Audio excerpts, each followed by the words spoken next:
Vi har valgt at fortsætte med at prioritere morgenmadscafé her på Firehøjskolen. Hver dag har vi cirka besøg af 50 børn, som starter deres dag, eller i hvert fald i løbet af starten af dagen, får et sundt og nærende måltid. Det er ikke gratis mere, på trods af at vi stadigvæk har et samarbejde med Fødevarebanken. Men vi har fået 3 til at komme og hjælpe os fra Voksen Specialområde, som har køkkenuddannelse, som kommer og hjælper os med at drive den her morgenmadscafé sammen med vores faste personale fra SFO.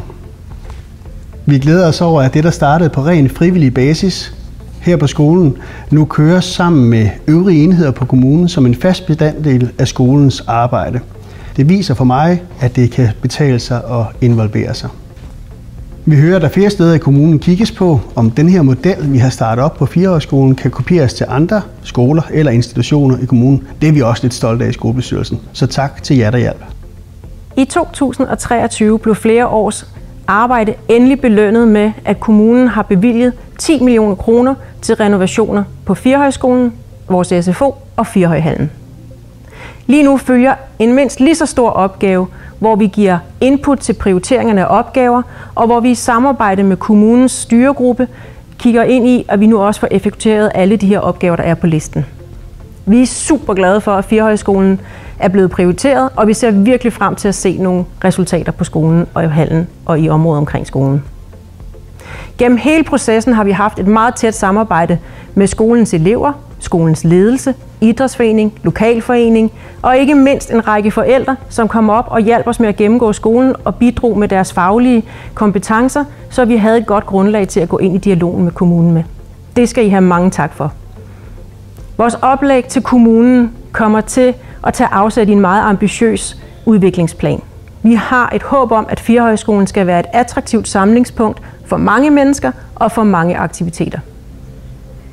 Netop for at tiltrække flere aktiviteter på skolen, har vi prioriteret forområdet til gymnastiksalen, som vi ønsker at få gjort til et lækkert opholdsrum. Netop det rum er mange nye forældres allerførste bekendtskab med Firehøjskolen, enten i forbindelse med forældre-barn, gymnastik, eller i forbindelse med det helt nyetablerede åben hus arrangement mellem sundhedsplejerske, småbørn og deres forældre. Vi drømmer derfor om, at rummet bliver omdannet til et indbydende og multifunktionelt opholdsrum. Et andet højt prioriteret punkt på vores liste er opdatering af toiletforhold på hele skolen.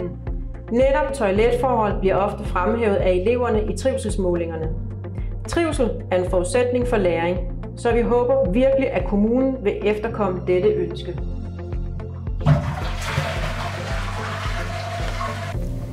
Skolebestyrelsens feedback til styregruppen har også været at fokusere på enkelte konkrete områder til total istandsættelse, frem for flere små renoveringer hister her. Som forslag har vi peget på bygningerne til udskolingen.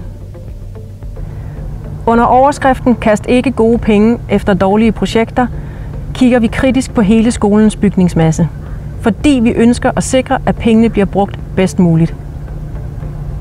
Vi kigger for eksempel ind i, om man skulle rive SFO'en ned, fordi det koster relativt meget at renovere den, og i stedet flytte SFO'en over på skolens lokaler til at bruge pengene derover til at skabe en rigtig god SFO på skolen.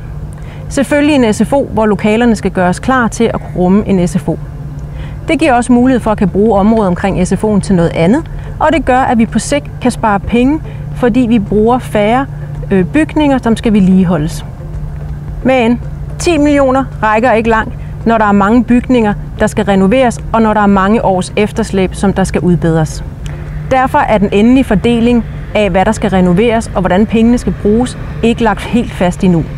Vi er fortsat i dialog med kommunens styregruppe for at få lavet den endelige prioritering. Kommunen har også sandet, at der er brug for flere penge end de 10 millioner, og der er indstillet til at lave en ekstra bevilling, så der skal renoveres for 12,5 millioner. I den oprindelige liste for kommunen er der for eksempel ikke sat penge af til at renovere vores skolegård. Så må ikke også, vi skal bruge nogle kræfter i det kommende skoleår på at kæmpe lidt for, at vi også får renoveret vores skolegård. Sidste år sad jeg ved de her møbler, som vi havde bestilt til indskolingen. Jeg kunne dengang kun vise et eksempel. Men nu kan jeg med glæde fortælle, at det, der var planen, der skulle gøres i indskolingen, også er blevet rullet ud til mellemtrinnet og udskolingen. Så i dag har alle børn på Firehøjskolen nye og tidssvarende møbler i alle klasselokaler. Når man bestiller sådan nogle nye møbler, sker det nogle gange, at man slår en skævert. Og det skete også i dette tilfælde. De nye møbler i 0. klasse gav simpelthen for meget uro. Så her blev det tilpasset og rettet til, og så er der nu kommet andre møbler. Og det gør det også nemmere at holde numsen i ro, og dermed også et øget fokus.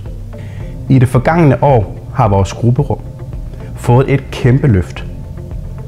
Skolen har søgt midler fra Kalundborgs Kommunes Udviklingsfond, som sammen med andre midler har sikret, at vi nu har 3 tip-top moderne lokaler, som kan noget vidt forskelligt. Prøv lige at se her. Et stillerum til fordybelse. Vi kender alle sammen det at gå ind på et bibliotek. Her dæmper man ubevidst stemmen, og det er lidt den samme mekanisme i stillerummet, som er henvendt til 0. til 5. klasse. Her er møbler, hvor man kan flyde, ligge, sidde eller putte sig, mens man får løst nogle opgaver eller læser. Et tænkende rum til stående læring. Vi ved nu, at en del elever har nemmere ved at lære stående. Det kan vi i vores nye tænkende rum få mulighed for. Læg mærke til tavler hele vejen rundt og gruppebord til stående arbejde. Præsentationsrummet. Vores præsentationsrum er udstyret med en stor projektor, et såkaldt Active Floor. Det kan bedst beskrives som et kæmpe digitalt tæppe, hvor kun fantasien sætter grænser for brugen. Det er noget, vores lærere har været på kursus i at bruge, så de kan inddrage det optimalt i undervisningen.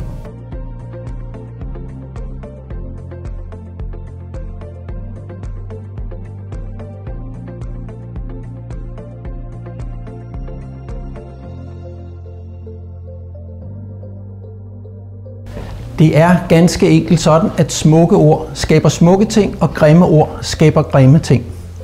Og hvilken af de 2 verdener vil vi helst bo i? Sprog er en central og vigtig del af alt samvær, både i hjemmet, i skolen, i samfundet og på internettet. Derfor har Firehøjskolen fokus på, at vi skal tale pænt til og om hinanden. Men opgaven er stor, og derfor er det også vigtigt, at man derhjemme arbejder med børnenes sprog.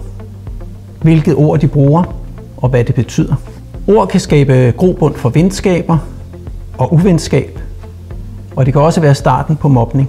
Antimobning er også et af de vigtige indsatsområder for alle børn.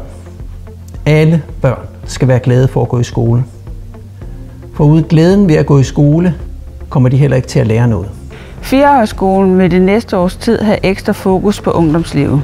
Det er en udfordrende tid for unge og forældrene. Hvad må jeg? Hvad må de andre? Og bliver mit barn isoleret, hvis ikke det deltager i for eksempel at drikke alkohol? Det er vigtigt at beskytte børnene mod rusmidler, alkohol, rygning, der alle har en negativ konsekvens. For skolebestyrelsen er det vigtigt at støtte op og altid opsøge nye muligheder om samarbejde lokalt. Senest er der etableret et samarbejde med Sejerø Skole, som nu gør det muligt for 4. klasse at have svømmeundervisning sammen med en lærer fra Sejerø Skolen. Omvendt tilbydes eleverne fra Sejerø Skole rytmik med personale fra Firehøjskolen. Vi arbejder også på at fastholde og udbygge samarbejdet med Snertinge Børnehus for at sikre, at overgangen fra børnehave til skole bliver en tryg og positiv oplevelse. Vi glæder os til at byde velkommen til den nye 0. klasse efter sommerferien.